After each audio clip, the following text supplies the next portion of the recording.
I've had them printed out here at a place that prints a lot of other big names. Mine's not a big name, but Mhm. anyway, so um, they're just huge files. And when I went to the Art Storefronts print, I'm still considering what I'm going to do here Mhm. going forward.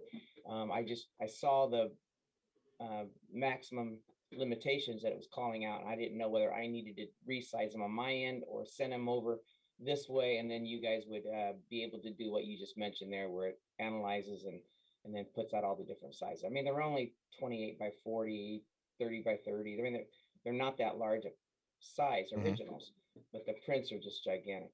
Yeah. I Yeah, mean, the files. yeah. If you get them professionally scanned, they can be huge sometimes. I think you really just need it up to 100 megabytes for like the print sizes we're talking about. So when you have anything over that, it's good to have the file in case you need someone reaches out for some kind of Hot air 10-foot balloon. specialized, yeah, hot air balloon billboard print that you might need. But yeah, really all you need is up to the 100 megabytes there, and it That's should be awesome. Thank you very much. Yeah. So worst case scenario, Gary, maybe we find out that like, we would ask Bay or Graphic, like what, here's what he has. What do you really need in terms of file size? And worst case scenario, you might have to resize some of those down, but I'm not 100% sure about that.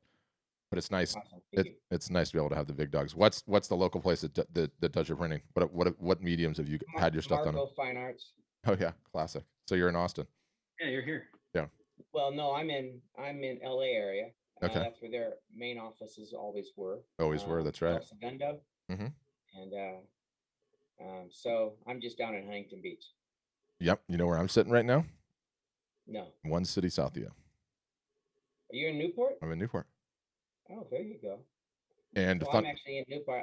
I'm the race director for the OC Marathon, which starts in Newport Beach. No way. How cool is that? Yeah, Um.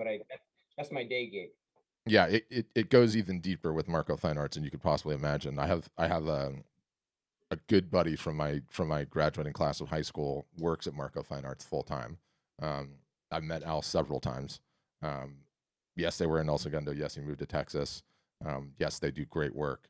But the dirty little secret about printing in today's day and age is all you're paying for is the service at the end of the day, the service with a smile, because everyone uses the same computers, everyone uses the same color calibration to do the monitors, everyone uses the same printers, everyone uses the same archival inks, and everyone's buying the media from the same places, right? So the dirty little secret about printing, some of them do like a really good job branding, and this is not a knock on Marco Fine Arts versus Bay Photo versus any of the rest of them. But some of them brand and like trick photographers and like this is the number one da da da da da, and with a few exceptions on some weird acrylics and some weird metals that only certain places can be. All the rest of them, you're getting the exact same product from one to the other. So what you're essentially paying for, depending on who you go to, is one, the prestige of the brand, if that makes you feel good. Two, the way that they treat you in terms of a service, in terms of a relationship.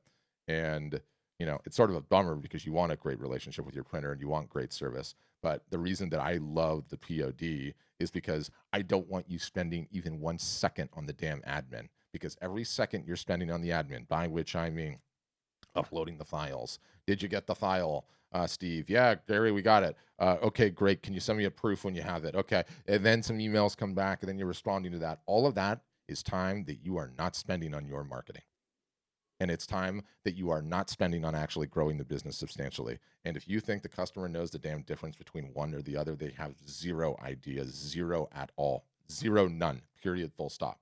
So, like if the ambition is to grow the business, whether you have a great relationship with Marco, Al at Marco Fine Arts or anyone else, I just want you spending all the extra available time you have on growing the actual business. And the real question is, what are you doing with all those marathon photos? People buy Uh, those. That's a solid little side business right there. we have millions of marathon photos, but No, but I'm saying don't allot it to the actual. I mean, the only ones that buy those things are the people that actually run the race, right? Um, correct, correct.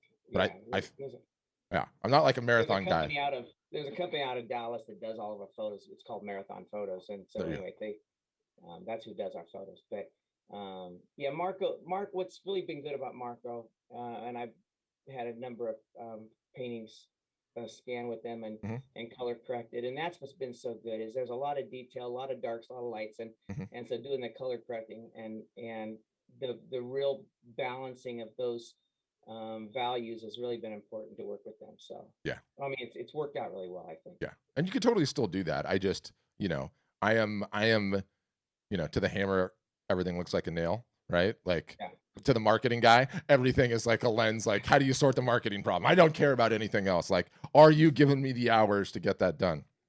Well, I've done that. The reason I brought up the marathon photos because I've done the mud run. They have it Pendleton a couple of times. Sure. And my goodness, like the marketing funnel that they put you in after that thing, like just constantly sending me that gallery, and they know my bib number and like over and over and over, like buy this one, buy this one, buy this one. I'm sure that's actually a pretty decent business. Yeah, we that's just an outside vendor for us, so we don't even worry about that. Yep. They do that. They get our list. But yeah, we're gonna have our race in November, Yeah. starting right there at Fashion Island, so right down by you, and we Yeah. end up finishing at the OC Fairgrounds. Yeah. Awesome. Awesome. And it goes off really early in the morning, and it goes right through my neighborhood too. So it's kind of cool too. Perfect. Well, Yeah. that's awesome. Thank you. Yeah, my pleasure. Good questions. What's up, YouTube? Thanks for checking out the Q&A. What if you have your own question? First, you can leave me a comment below on this YouTube video. I see them. I will respond. Number two, definitely encourage you to subscribe. It's very easy to do. There's some fancy motion graphics going across the screen now, but there's a subscribe button. There's a bell button. You'll know when we're live. You can come on and say, Patrick, I have a question, even from your YouTube app, which is super handy. And then the third is 3 times weekly, Monday, Wednesday, Friday, free Zoom calls. We call them the Art Business Workshops. There's going to be a link directly below me in this description. You can sign up. They're free. You can come answer your question, which I'm sure will be awesome. And I will do my measure best to make sure my advice is slightly better than marginal. No, but in all seriousness, I'll take a crack at answering it. Thanks for checking out this video.